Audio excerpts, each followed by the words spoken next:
Thank you for being a part of our 6th annual AutCon, brought to you by the Autism Council of Utah and Scenic View Academy.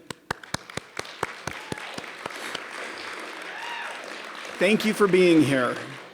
As an adult with autism, who also has parents with autism and children with neurodiversities and a son with autism, it makes me want to cry every year just to see people who show up and to see so many familiar and cool faces. You guys are great. Thank you for being here. I know it's hard. How many of you got up this morning and you're like, maybe I won't go? Okay, I also was the same. And I was like, oh wait, I have to be there. So it actually helps knowing that I have to be there. My brain's like, well, I guess we'll make this happen then, right? But thank you for making this happen, because it wouldn't just happen with me showing up or other people showing up. We're so grateful that you're here. I'm grateful to see people wearing the awesome t-shirts, and hopefully you've all received your t-shirts. And if someone's like, they ran out of extra large, I did steal one that you can have afterward. Because I wanted to point it out this year that our empowerment wheel, which we use every year on the t-shirt, that's what thing is on your t-shirt, is the autism empowerment wheel. This year it's decorated to represent the spectrum of autism, because it's a spectrum disorder and we're all incredibly unique. And so thank you for coming in your unique way and adding your unique piece to being here. It would be so much easier for us to do a convention that was like Star Wars or My Little Pony, or for heaven's sake, I probably shouldn't even share this, but today is the release date for Breath of the Wild 2: Tears of the Kingdom. You would never know from our cosplayers over here. And I was like, oh crap, how did that happen, right? And some of you were like, wait, it is? I need to get home right now for wait there for the Amazon guy, right? Please don't. Please wait till we're done here. But it would be so much easier, because then we'd have something in common, right? We'd all be coming to see the Star Wars thing or the Nintendo thing or whatever else it was, when what we have in common is we have a common label to our brain wiring. And it's like, well, that's sometimes a lot, and that's often really different. Raise your hand if you've looked at other people with autism and been like, yeah, I am nothing like those people, okay? We've all done that sometimes, because everyone is very unique. People often think of the autism spectrum. When we talk about a spectrum, they think of it as a straight line, right? With high functioning on one end and low functioning on another. And that's ridiculous. First of all, what is the function of a human being, right? If you look at me in some situations, I get to speak all over the world, and so public speaking, wow, look at that guy, he's so high functioning, look at him speak in public. Even if he means something like highly skilled or highly capable by that, it's like, oh yeah, I'm highly skilled at that. But then if you watch me driving, I am very low functioning and low skilled and not very capable at all. And I hate driving with a passion and can't wait for the day when all cars are driverless. And I can just call them up on an app and I don't even have to think about it anymore. Great, so instead of thinking of the spectrum as a straight line, high and low, think of the spectrum as a color wheel, where everyone has their own unique shade of autism. Everyone is very different, okay? At the end of the day, what I really have is Jared Stewart syndrome. Oh, by the way, I'm Jared Stewart, Program Director at Scenic View Academy. Am I supposed to say that? Thank you, yeah. But every one of us is completely unique. And yet it's kind of cool that our brains have a user's manual in some ways, when other neurotypical brains maybe don't. We know that we have common strengths and common challenges. And one of those challenges, of course, is being around a lot of people, generally. Now, there are some autistic extroverts out there. I've met you, of course. But I admire you. I can't understand you. But it's amazing to see you guys here. Now, some of you, your batteries are going to run out pretty quick. Guess what? We have 1 million places around campus. You are welcome to go. Anywhere in this building that you find that's quiet, you're welcome to go, but we have some special places designated on your maps, and if you need help finding them, you can ask. And if you've gone nonverbal, just, again, go sit somewhere for a while by yourself, or go hang outside. We've got a beautiful back lawn. It's beautiful weather today. We've got a gazebo back there. Just go and chill, whatever you need to do. This day is about you. We're trying to create an autistic space. And that's rare, because we live in a world where, as autistics, we are the minority, right? There's no space that's majority autistic. Well, today we've got a majority autistic space. So awesome. Look around. This is your community. This is your tribe. This is us. And we're glad to have you be a part of it. We've been doing this for 6 years, and every year is a new experience. We want your feedback. You can use, I'm supposed to read this part.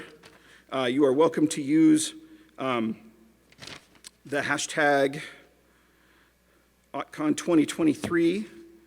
And to share your posts, we are on Facebook, Twitter, and Instagram. If you follow us on social media, we can tell you about additional things we want to do with AutCon, make you aware of other opportunities throughout the year to come and watch movies or play Legend of Zelda, which we'll be doing tonight. Things like every time the crowd starts dying, I'm just going to mention Tears of the Kingdom. That'll be great. Yeah. Keep it going. Now, also, again, one of the challenges we face is sensory. It's kind of loud, and we know that. Every year we get feedback that it's like, wow, for an autism convention, it certainly was a lot of sensory overload, and it's like, we're trying. This is the space we have. If you want to, though, in sessions, if you would rather snap instead of clap or just use the ASL for clapping, that's fine. If you don't want to clap at all, that's also okay. But please be kind. Please come to some of the sessions. Come to as many as you can. Our presenters, none of us are getting paid for this. It's all volunteer.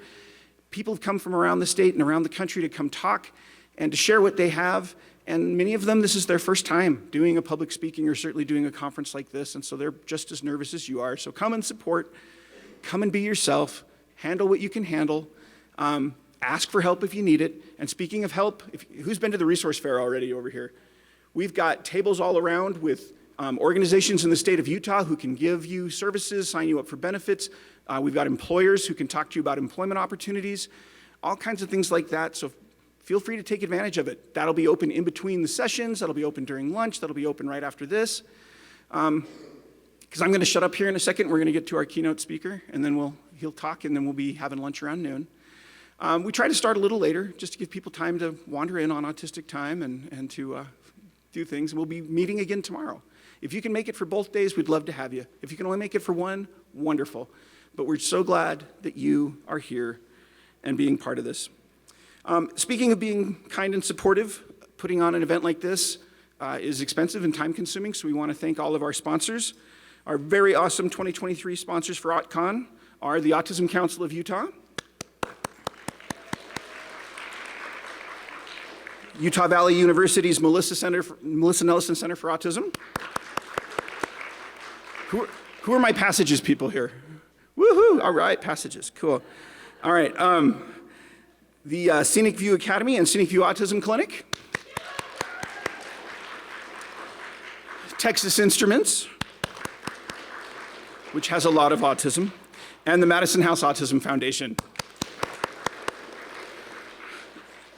Our hope is that by creating this autistic space, we can give you a moment in the year where you can realize that, yeah, as crazy and unique as our lives are, we're not going through this alone, that autism gets better, and that you are valued for who you are and valued as a part of our autistic community. I just want to go over a couple announcements then, and we'll get to our keynote. Number one, use the resources that are here for you, okay? Talked about this a little already, but again, go to what you can handle, and then go to the sensory rooms, or go to just do a puzzle, or the coloring pages, or whatever else out there. If you need help, talk to anybody who's wearing this shirt, the Live, Work, Thrive Together shirt, or has a blue lanyard, or the blue on their name tag, the blue border. Everybody should have a blue lanyard, so ignore that one. But ask for help. We will help you. We will help you find stuff you want there. Take care of you. We want today to be as enjoyable as possible. We know that some of the sounds, some of the smells, some of the proxemics are going to be uncomfortable. So again, you take care of you and do what you need to do to regulate. Like I said, feel free to move your chairs. Feel free to stim in a way that doesn't bug anybody. Feel free to make this as comfortable for yourself as possible, and don't feel like you have to mask the whole time you're here. You can be you. But also be tolerant of other people being them, right? Some of us with autism, it's like, stimming's awesome, not like that, right? You know, stimming's only cool my way, right? No, we will let other people stim their way. We will let other people talk their way, or not talk as they need to. Be aware of people's stickers on their tags and what they mean. We realize that we can't please everybody with food or with how everything's laid out. So let's practice flexibility today. If you're wondering what the schedule is and you're struggling with this, there are digital codes around. You can scan the QR codes to get the digital schedule. For those of you who've tried the Wi-Fi, what have you noticed? It's reversed, okay? I don't know how that happened. although some of us may have dyslexia with our autism. So the actual, what it says for the Wi-Fi network name, that's actually the password, all right?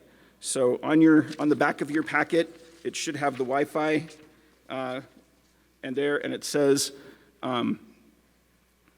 so you should find the network that says AutCon, and then the password is AutCon_2023, okay? If you have any questions, again, feel free to ask people. Finally, parents, allies, who are our parents and allies that are here? Okay, we are so glad you're here. This is an autistic space though, so please let your autistic loved one have AutCon be the way they want it to be. But we're glad you're here. We want your opinions, and we really appreciate you coming to listen to autistic adults and their unique perspectives. So I think that's everything out of the way. Yes? All right. I think so. Okay. If not, I'll make some additional announcements. We'll be back up after Damien talk about lunch and how lunch is going to work. So take a deep breath. Whew. Let it out. You're here. You made it. 99% of the effort is now over. And so making it here, showing up, is often the bravest thing we can do, as Brene Brown says. So thank you for showing up today. And thank you for our keynote for showing up today. He was not here till about 20 minutes ago, and I was starting to freak out a little. I'm like, he's also on our marriage panel. So I'm so happy, though, to introduce Dr. Damian Rodriguez. I've known him and his wife, Kelly, for many years. We've been on panels together, and he used to come talk at UVU for me and things. But Dr. Damian Rodriguez was diagnosed with autism at the age of 24 after fighting with his mom for years about going and getting evaluated. Finding out that there was a neurodevelopmental reason that he had such extreme responses to sensory input, that he struggled with social interactions and had very little interest in anything outside his defined little box of interests, was a major turning point in his development as an adult. Dr. Rodriguez has spent most of his life researching nutrition, exercise, and lifestyle behaviors associated with human performance and optimal wellness.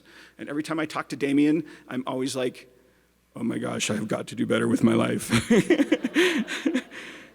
Like, I feel like I can vicariously exercise just talking to him. It's wonderful. Damien has a bachelor's in nutritional science, a master's in exercise physiology, and conducted research into obesity while completing his doctorate at A.T. Still University. Damien has been a scientist at doTERRA for over 8 years, currently working primarily with their Prime Meridian Healthcare Clinic, doing research on metabolic health. Damien's been married to his wife Kelly for nearly 10 years, and they have 2 children, Adeline and Odin, who are adorable. Together, Damien and Kelly write a blog focused on autism neurotypical relationships. They've spoken at numerous autism conferences and even been interviewed on TV and for documentaries about their journey. Damien's current obsession is combat sports, and the entire family trains in Brazilian Jiu-Jitsu and Muay Thai 5 to 6 times a week, because that's just how awesome he is. Let's have a hand for Damian Rodriguez. And feel free to take the mic off if you need it. Well, thank you, Jared. I'm really good at memorizing things, but 40 minutes just was a bit above my capability, so I'm not going to look a lot of you in the eye, because I got to read. So, hey everybody, I'm Damian Rodriguez. Jared has just introduced me, yes, I'm technically a doctor, but please don't refer to me as one. Really, the only person who calls me doctor outside of the workplace is my wife, who does so sarcastically when I do something that belies my level of education. I'm a health scientist. As Jared mentioned, I work for doTERRA, conducting, analyzing, and writing about research related to metabolic health disorders like obesity and diabetes, and the lifestyle behaviors that combat those chronic diseases. My face may be familiar to some of you because I've been a presenter at a few previous AutCons and other autism-related conferences. For those of you who I have not met, I am honored to introduce myself, and hopefully we can become friends. I was diagnosed with high-functioning autism, what was known as Asperger's then, at age 24. I like to fancy myself a Christian Wolf-esque Aspie. For those not familiar with the movie The Accountant, that's Ben Affleck's character. Really good at math and science, a creature of structure and routine, apt to insult others with a lack of social and emotional intelligence, and not comfortable with physical touch, but probably a little bit too comfortable with physical combat. An abnormal focus on specific topics and lack of social acumen signaled to my mom from a young age that I might not be neurotypical. But I wasn't all that interested in an assessment. I thought that even if I did have a diagnosis, it didn't really change anything. I finally gave in, and my diagnosis helped me gain a better understanding of myself and create a framework for which I could overcome the hurdles I was facing. It also introduced me to a community of amazing people like all of you, which has greatly enriched my life. Jared caught me a bit off guard when he reached out about giving the keynote address. I'm just an average Joe who happens to be on the spectrum. There are members of the ASD community more qualified and capable of providing a relevant message to a room full of young adults. In fact, many of them will be presenting. And maybe most importantly, there are certainly others who are less a risk to offend everyone. As many of you can surely relate, I see things as black and white, right and wrong, and I don't have a filter. My opinions are strong, and the thoughts that cross my mind usually come out of my mouth. Consequences be damned. Therefore, I go into each of my speaking engagements accepting that I may never be asked back. Knowing this is going to be recorded, let me start with a disclaimer. Warning, listeners may find this speech rude, generally offensive, and of little value to their life. I apologize in advance, but I've known Jared and Carrie for a long time, and they still thought it was a good idea for the 2023 AutCon to be kicked off with my thoughts. I generally speak about very specific scientific topics, so deciding how to address you was quite the challenge. I settled on using a format used in a book that has been influential to me by breaking my thoughts down into concepts or rules that have been integral in my development from a young adult to a semi-well-adjusted middle-aged man. Before I get to my rules, I want to make two things abundantly clear. First, nothing I will say was a Damian Rodriguez original thought. My message is based on the written and spoken words of people much more brilliant than I am. In most instances, my rules are paraphrased from concepts introduced in books, podcasts, and other presentations from some of my favorite thought leaders. I'll also include plenty of tacky cliches because some of them resonate with me and I'm just not very creative. Lastly, I've made far than my fair share of poor decisions and I've yet to even parent a teenager, although it seems my 11-year-old daughter has hit teenagehood a few years early. So my track record of steering young adults towards fulfillment is pretty much non-existent. Don't let the letters before and after my name on my email signature fool you. I'm truly only an expert in one thing, my own life experiences. These rules are heavily dependent on personal anecdotes because my world fits in a small box of my own making, and I am little more than the sum of what I've experienced as a son, husband, father, scientist, and individual on the autism spectrum. If my points are irrelevant to you, feel free to nod off for a few minutes. And if I say something offensive, I warned you. But I promise we can disagree and still be friends. As I try to express to my children, my goal is that you learn something from my many failures. It's less painful to learn from the falls of others than to scrape your own knees. And I have pretty scuffed up knees. So rule number one, show up on time. There is a reason why schools have attendance and tardy policies. Research consistently shows that those who show up on time have the best outcomes in every objective measurable. And improving attendance and punctuality directly leads to better outcomes for individuals. My first job was at a local Baskin-Robbins. I showed up my first day terrified. What if I was unable to look at any of the customers in the eye? How was I to know when a customer was not satisfied? Would I start stimming the first time I was made uncomfortable? Was it possible for me to work effectively with my coworkers?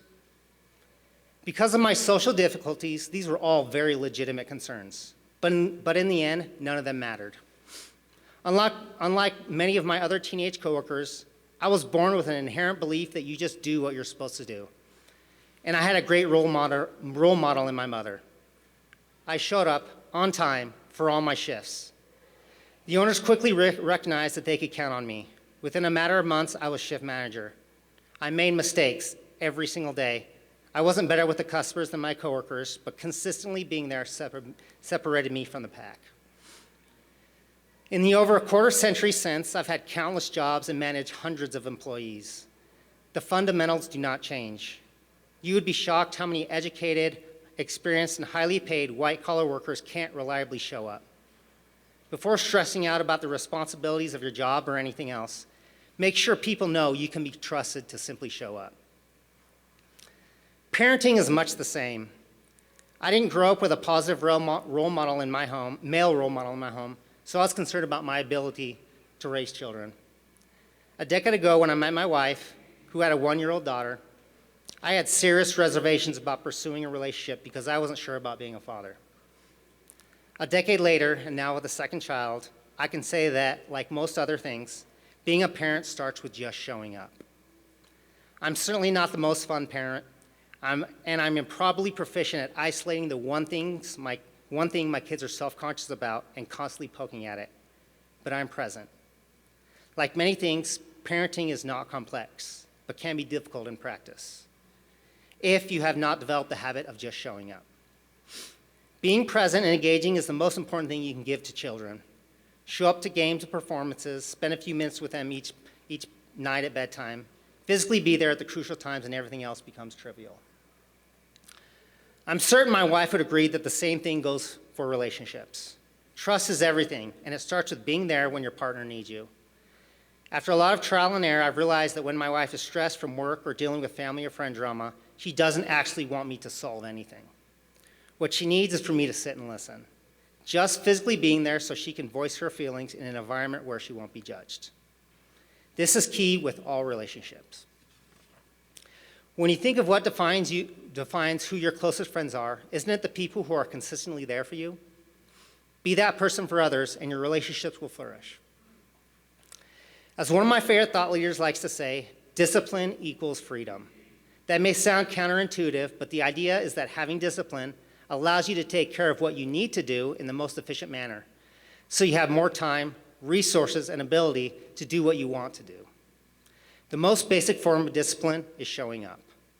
Being successful at anything requires first showing up on time to your job, with your kids, with your partner, with your friends, to a workout, everything. I can't emphasize it enough. If there's only one thing you can commit to doing every single day, make it showing up. Rule number 2, you live in their world, they don't live in yours. This rule comes courtesy of my wife, and I wish I understood it better before she was able to put it into words.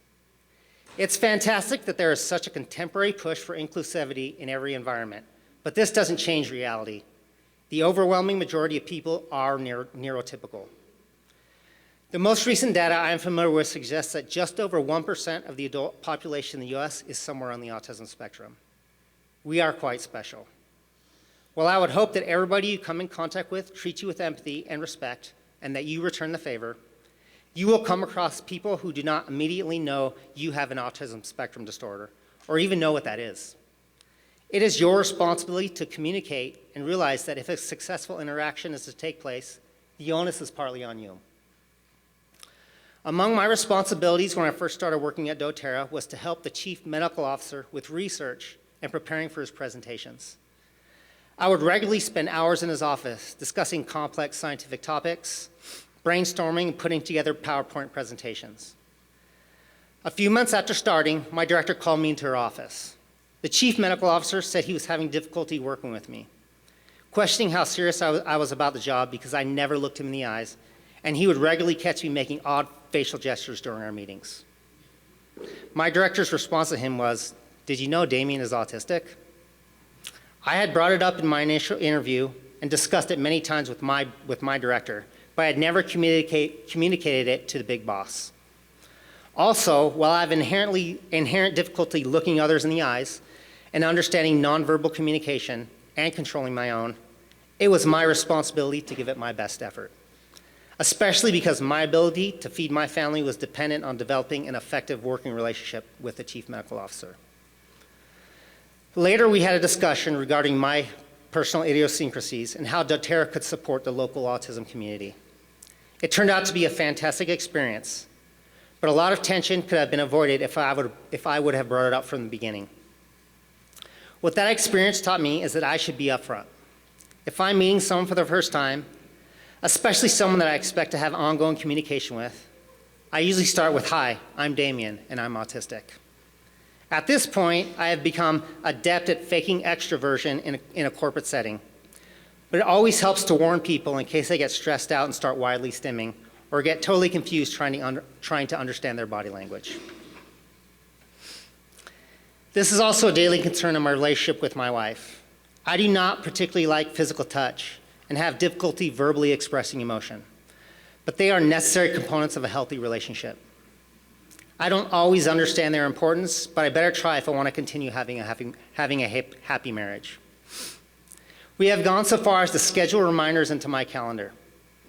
Every Monday at 8 a.m., an alarm goes off on my phone, reminding me to say or do something nice for Kelly.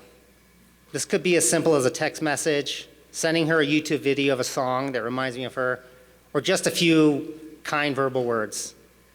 I often fail at this exceedingly simple task, but I have no excuse, and I can do better.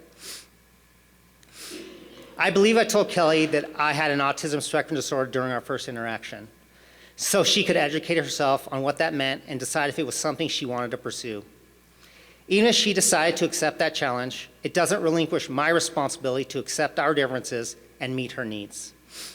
I often have to remind myself that she has no obligation to be with me if I'm not providing her what she needs, even if meeting some of those needs may be more difficult for me than it would be for someone else. The health of our relationship depends on my willingness to work and compromise as much as she does for me. There is nothing a neurotypical can do that you aren't capable of as well, but some things will undoubtedly be more difficult or uncomfortable.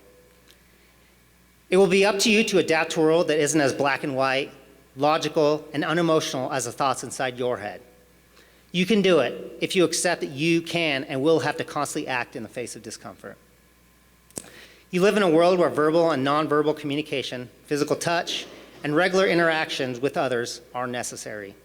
So accept the discomfort and learn to do them effectively.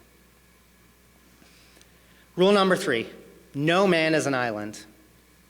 The Harvard study of adult development, sometimes referred to as the Grant study, is one of the longest studies ever conducted and is still ongoing. For 5 generations and over 80 years, the Grant study has focused on the influence of different factors on physical health and the quality of life throughout the lifespan.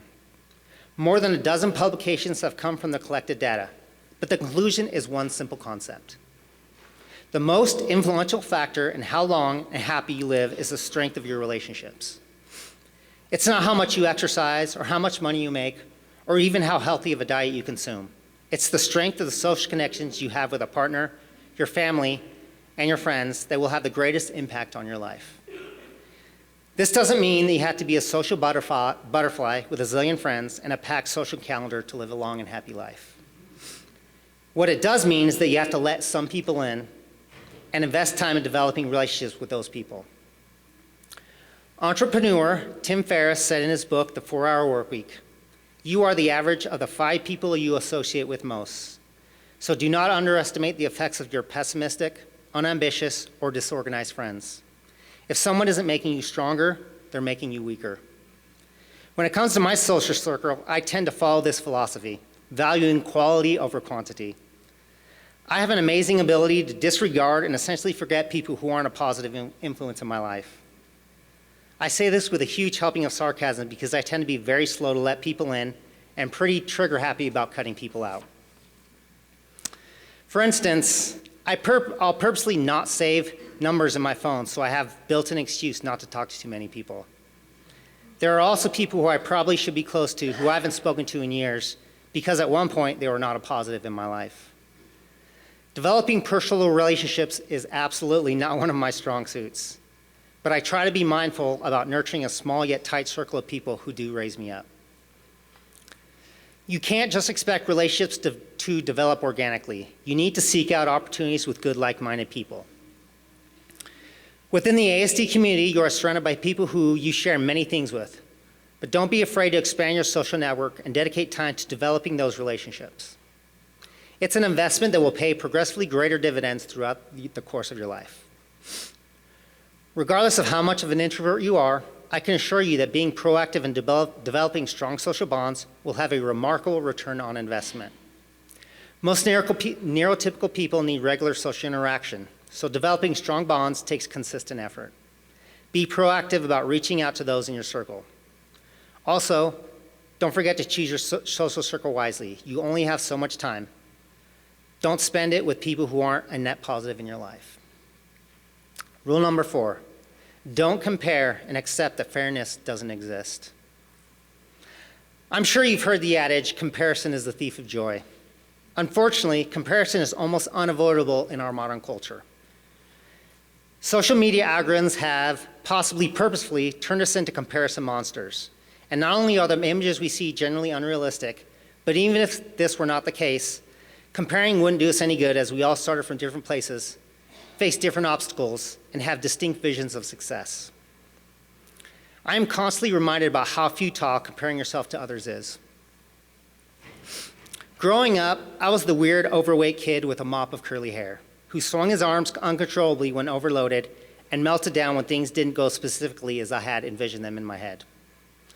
Words cannot begin to describe how uncomfortable I was in my own skin, and I spent a lot of time feeling sorry for myself. I told myself it wasn't fair that my brothers were good-looking and naturally athletic, that everything seemed to come easy for them, and I let that victim mentality consume me. Understand that belief in the perfection of others inhibits your own growth, and nobody ever has it figured out. No matter what someone else projects, they feel just as inept and alone as you do. We all have imposter syndrome. Not a day goes by when I don't wonder when my colleagues are going to realize I'm not that smart and capable, or when my kids are going to discover that I'm not as strong or tough as they think I am. A few years after receiving my autism diagnosis, I was really struggling. The Great Recession had just started. I had recently lost my entire life savings due to poor investment decisions. I found myself working nights stocking building materials at Home Depot. And then my longtime girlfriend dumped me. I was not where I expected to be approaching my late 20s, and apathy was beginning to devour me. I spent a lot of time alone scrolling on social media, looking at all the amazing things that my childhood friends were doing. Early one morning, having just gotten off my shift at Home Depot, I noticed a Facebook message from a former classmate. He had gone to my dream college, turned that education into a great job, and lived a life that seemed like it should have its own Travel Channel show. One week he was visiting the temples of Angkor Wat, and the next he was vacationing in the Bahamas with a group of very good-looking friends. All the while I was at home, covered in concrete dust from my night shift at Home Depot. I was jealous of the life he was portraying on social media and was shocked at the message he sent me. Hey Damien, we haven't talked in like 10 years, but I just wanted to reach out and say that I always admired you. You always seemed so self-assured and that you had it all figured out. I wished I could be just like you. I'm sure you are doing amazing things. We should catch up sometime. I'm not sure what gave him the impression that I was doing amazing things, but it turned a light switch on in my head. We are all in the same place. That person that appears to be living the dream, they are probably looking up to you for some reason that you are unaware of. We are all human with our own unique amalgamations of innate talents and shortcomings. And it's in our nature to think that what someone else has is better. Sadly, before we ever had the opportunity to catch up, my former classmate, who seemed to have it all, took his own life. Clearly, he was facing demons that were not apparent by his social media persona. If you are comparing yourself to others or looking at the world through a lens of fairness, you'll always find a reason to complain. You'll never be content with the life you have, making it easy to not put forth the effort necessary to improve yourself.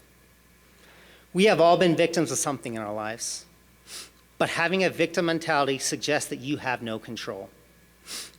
When you feel like you have no control, you disregard personal responsibility and become complacent and apathetic. Remember that we all are blessed with talents and abilities that are specific to us. Many of us in this room are incredible at fact memorization, have a tunnel vision that makes specialized knowledge really easy. We're routine-oriented, and we have the ability to see the world and solve problems from a very unique perspective. There are those out there looking up to you for your immutable characteristics in the life that you have. You are an autistic superhero with many natural talents and abilities, so don't waste time feeling sorry for yourself. We live in an amazing place and at an amazing time where you have a lot of control over your outcomes, academically, financially, from a physical and mental health standpoint, by simply being committed to consistently getting better. It may not be in your power to be the absolute best at something, but you can get better at everything. Actor and host of the American Glutton podcast, Ethan Suplee, who lost over 300 pounds and beat a decades-long addiction to drugs, likes to say, kill your clone. Meaning the focus of his life is to work a little bit harder today so he progressively becomes stronger, capable of defeating the person he was yesterday. The only person you should be comparing yourself to is who you were yesterday. Fair is a grand idea, but it's objectively impossible and may lead to you relinquishing responsibility over your own decisions and actions. It's an amazing feeling when you realize you have dominion over your own actions and your outcomes. Our differences are what makes this world so amazing. So focus on what you bring to the table, what you can control, your effort, and becoming a better version of yourself every single day. Rule number 5, effort counts twice. This rule comes from one of my favorite books, Grit by Angela Duckworth.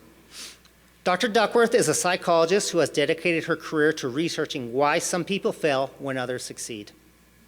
She has found that grit, a combination of passion and perseverance, is the hallmark of high achievers in virtually every domain. Dr. Duckworth suggests that nobody who has achieved mastery was just born with a high level of proficiency. In her book, Dr. Duckworth proposed that your natural talent multiplied by your level of effort yields your level of skill. The actual equation noted in her book is talent times effort equals skill. Then skill times effort equals achievement. This concept has 2 primary implications. First, effort is required for everything. If you focus only on the things that come easy, you probably won't get very far with anything. Secondly, if you want to be great at something, your time is probably best spent in domains you have a natural affinity for. This is not to say you can't become really good at basketball, but if you're 5'2", you probably won't be signing a multi-million dollar deal with the Utah Jazz. In my case, my family spends a huge chunk of our free time training in Muay Thai and Brazilian Jiu-Jitsu. Unfortunately, this is not something that comes very natural to me. I train 5 to 6 times a week, and my appetite to improve continues to grow, but you won't be seeing me in the UFC anytime soon. I do continue to make small improvements daily, and I remain motivated to continue. Follow your passion is great because you are more likely to put forth effort in something you enjoy, but it can't be the only thing. The sweet spot of high achievement is finding something that you are innately good at that you don't mind working on. I like to say, find something you're good at that you wouldn't hate doing for 8 hours a day, 5 days a week, for the next few decades. You don't have to love the work, but enjoying it enough that efforts towards mastery aren't psychological torture makes mastery a lot more realistic. Anecdotally, I actually had little interest in science and math growing up. In fact, my least favorite class ever was sophomore chemistry. Yet I was able to get A's in math and science classes with minimal effort. I am very fortunate that a few college professors urged me to focus my education on the study of the human body. As I got deeper into my education journey, what once was a chore turned into a passion. Despite my initial loathing of chemistry, I've now been a contributing author to 2 chemistry textbooks, co-authored numerous chemistry-related scientific publications, and have written hundreds of articles that discuss chemistry. When I was at my lowest, I decided that I was going to put emphasis on my effort and seeking out hard things. This led me to pursue a PhD, push myself physically in new ways, and research hormetic mechanisms like extreme cold, heat, and fasting. I found that when you're constantly exposing yourself to different forms of stress and pushing yourself to accept discomfort, your level of perceived effort progressively goes down and your skill level goes up. Tasks that require high levels of effort induce physiological adaptation and build mental resilience. Climbing mountains, getting strangled and kicked in the face, and taking cold showers in the morning make the challenges of my life much easier. Furthermore, you are capable of way more than your inner voice says if you are willing to put forth the effort. The Navy SEALs have a concept called the 40% rule. This rule suggests that when your mind is telling you you've reached a breaking point, you're really not even halfway there. There is actually a physiological basis for this concept. Your brain's primary concern is survival, so it is constantly signaling to the other parts of the body to slow down or stop when you are playing around the danger zone. But in our modern day world of comfort, that danger zone generally is far from an actual emergency. You have so much more in the tank, more energy, more intensity, more passion than you think, but you'll never know how much unless you regularly push yourself beyond what you think you can give. Continuing to push forward when your mind is hinting that you should stop is where the greatest growth occurs. So learn to embrace that suck. Nothing worthwhile in this life comes easy. Being uncomfortable is often a good thing. It usually is signaling that this is the path to long-term improvement. Focus not on achieving perfection of outcome, but perfection of effort. Consistently putting in the work will lead to skill and eventually achievement. Also, accept that failure is part of life and an ever-existent component of achieving anything. Whatever challenge is placed before you, you will never regret trying your hardest and taking another step forward when your mind was signaling that you had nothing left. Rule number 6, we are our habits. Historian and philosopher Will Durant said, "We are what we repeatedly do. Excellence, then, is not an act, but a habit." If you have a habit of exercising each morning, you are far more likely to have a high level of physical fitness and reduce risk for various chronic diseases. Likewise, if you have developed the habit of consistently giving maximum effort, you are more likely to be successful in anything you take on. Habits take work, but developing them is conceptually simple. Several years ago, my New Year's resolution was to introduce myself to someone new at my office every single day. A pretty lofty goal, considering at that point, I could probably count on one hand the number of people I'd gone out of my way to introduce myself to in my entire life. I identified the places I felt most comfortable, specific people that I wanted to get to know, and even memorized an introductory script. I started with people who occupied the offices around me, then coworkers I was in meetings with that I didn't really know, and then I let my director in on my goal, and we started working together to identify leaders in the company that it would benefit me to get to know better. I even crafted an email asking if they could clear a few minutes in their calendar so we could discuss how our departments could increase collaboration. It was incredibly difficult at first, but within a few weeks, it just became part of the routine. Get to my office, get my stuff situated, check my email on my calendar, identify who I was going to get to know that day, and make it happen. Before I knew it, it was like brushing my teeth, and I was introducing myself to multiple people a day and even finding opportunities outside of the office. That resolution was integral in building my reputation within the company. Exhibiting extroverted behavior is still incredibly difficult for me, but now I do it in specific environments completely out of habit. One thing to consider is that good habits and delayed gratification are very closely associated, and there is no characteristic more associated with success and happiness than the ability to avoid instant gratification. We tend to think that some people are just born with good habits, or that they instinctively delay gratification for long-term good, but this just isn't the case. Developing good habits takes work, but you can stack the deck in your favor. In her book, Good Habits, Bad Habits, neuroscientist Wendy Wood discusses research-proven strategies. I'm sure many of you are familiar with the marshmallow experiment. As the story goes, Stanford psychologists Walter Mischel and Ebby Ebbison were researching delayed gratification. In their study, they provided marshmallows to a group of preschool-age children.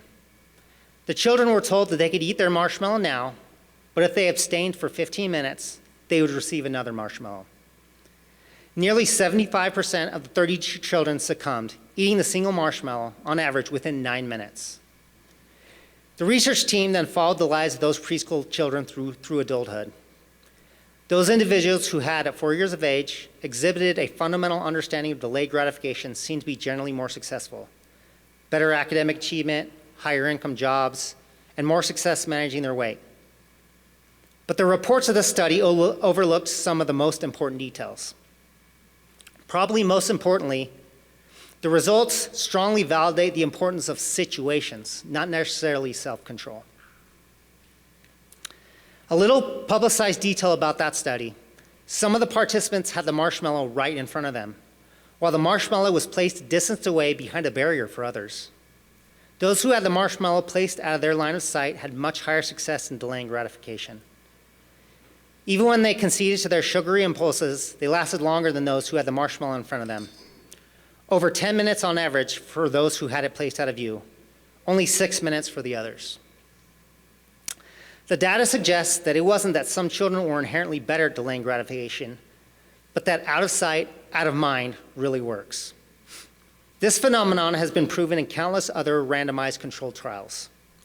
For instance, in a series of studies conducted by a German research team about smartphone use, they found that those who put their phone out of their line of sight are significantly less likely to pick it up and lose focus on their task.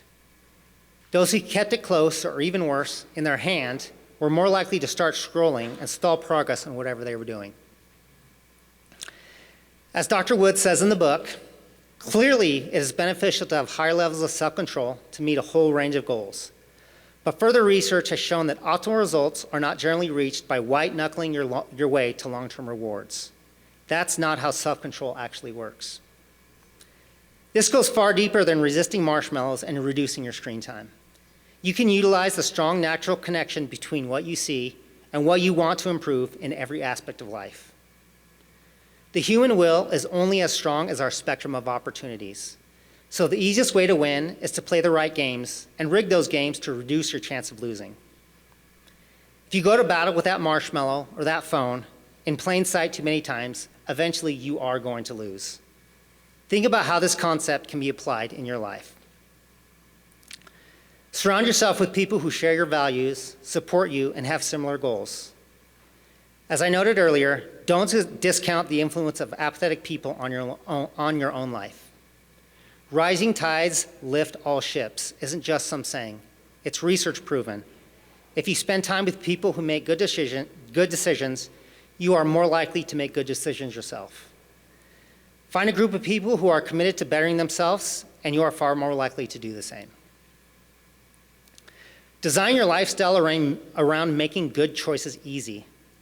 For instance, if you want to improve your eating habits, don't surround yourself with bad food, and try to spend time with people who have good eating habits themselves. Don't bring junk food inside your home. And when it's there, store it in places that make it difficult to see and access. If you want to develop a habit of exercising each morning, set out your workout clothes and shoes every night so that they are there and are the first thing you see in the morning. Or get a workout partner who has similar goals, and you can keep each other accountable. If you want to be less connected to your phone at night, put it in a place where you won't see it during your bedtime routine. Make healthy lifestyle choices easy. Waking and bedtime routines are also extremely important in setting the tone for your day. Think about ways that you can design your morning routine to make success throughout the day easier. Similarly, develop habits towards the end of the day that promote higher quality sleep. Key to both of these is limiting screen time.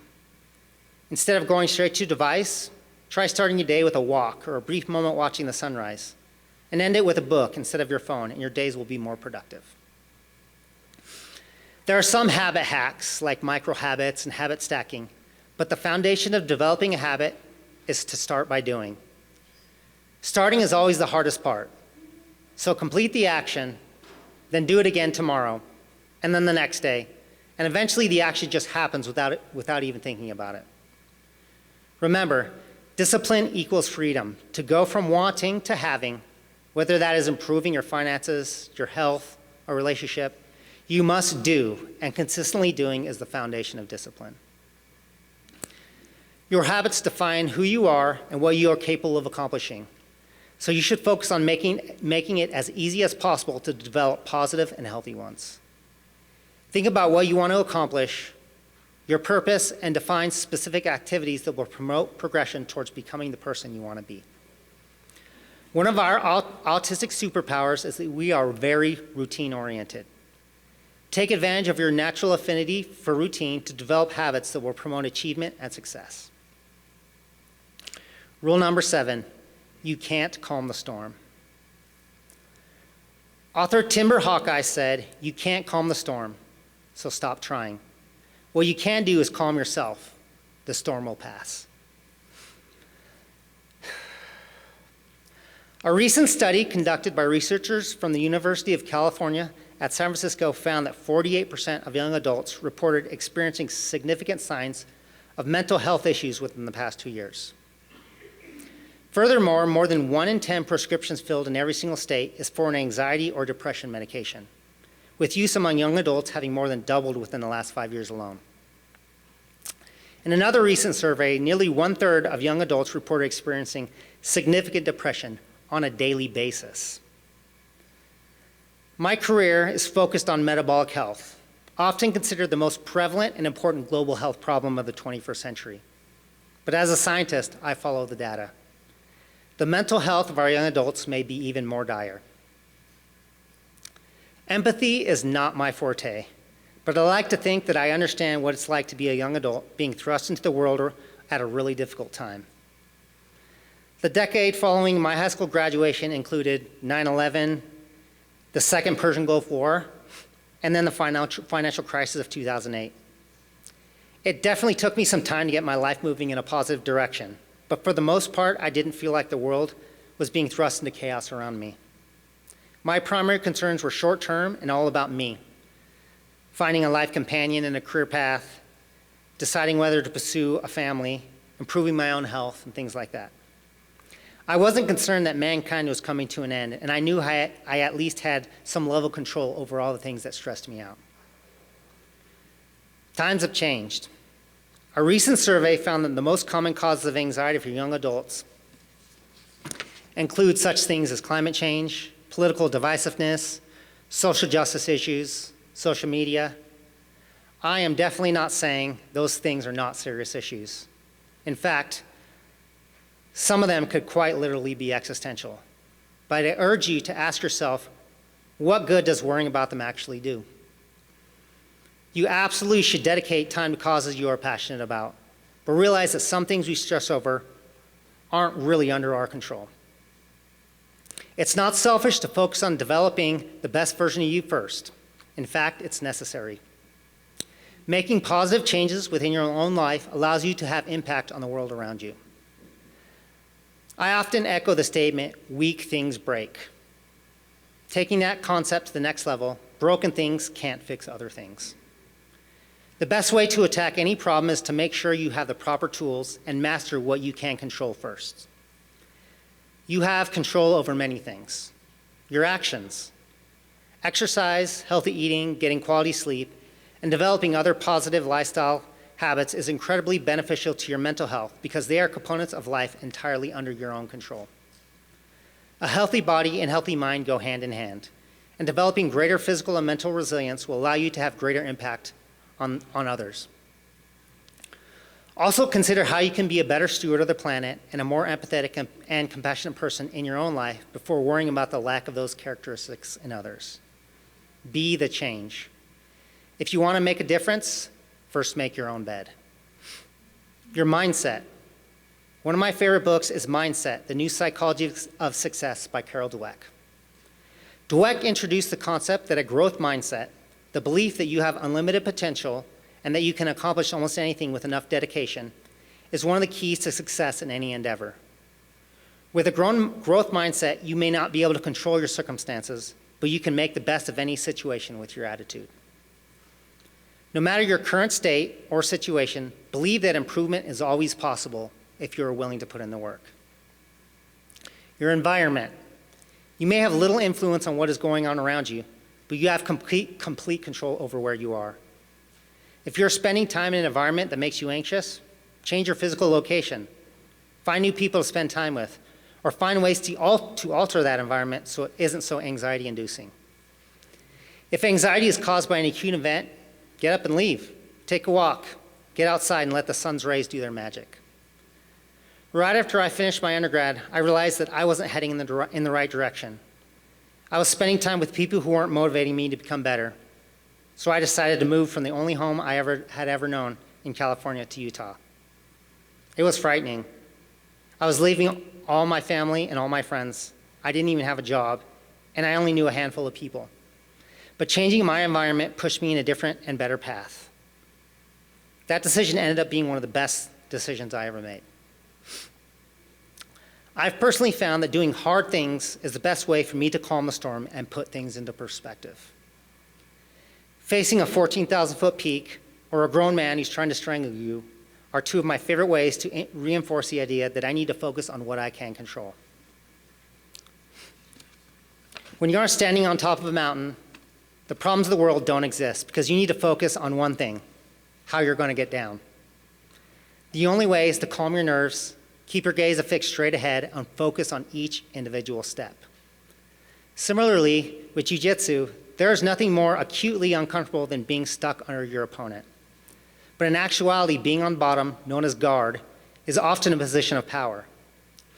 The natural reaction to being guard is to flail around, expending all your energy while your opponent enforces their will, tempting you to leave your neck or a limb exposed or waiting for you to gas out. The key is to take a few moments to calm yourself in the midst of the storm. Get your breathing under control, analyze your body position, try to create space, and then evaluate your options for an escape, called a sweep, or an attack, called a submission.